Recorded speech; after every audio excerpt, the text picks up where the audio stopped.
శ్రీమాత్రే నమః. రోజు 3 శ్లోకాలు చొప్పున సౌందర్యలహరి అందరం నేర్చుకుందాము. నేను 3 శ్లోకాలు పాడి వినిపిస్తాను. ముందుగా ధ్యాన శ్లోకము. ఐంకార హ్రీంకార రహస్యయుక్త శ్రీంకార గూఢార్ధ మహావిభూత్య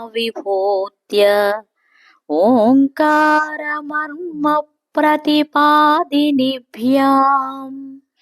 నమో నమః శ్రీ గురుపాదుకాభ్యాం.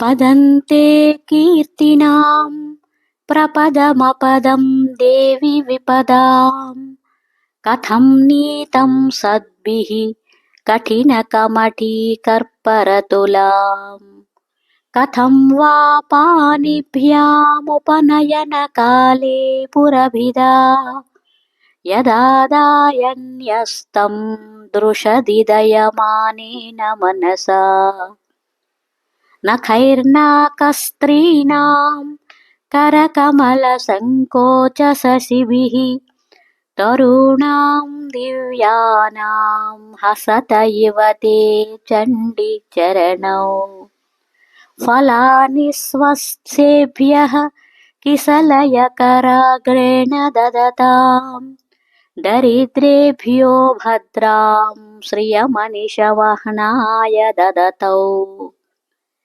దదానే దీనేభ్యః శ్రియమనిషమాశానుసదృశీ మమందం సౌందర్య ప్రకరమకరందం వికిరతి తవాస్మిన్ మందారస్తబక సుభగే యాతు చరణే నిమజ్జన్మజ్జీవః కరణచరణైస్తచ్చరణతాం.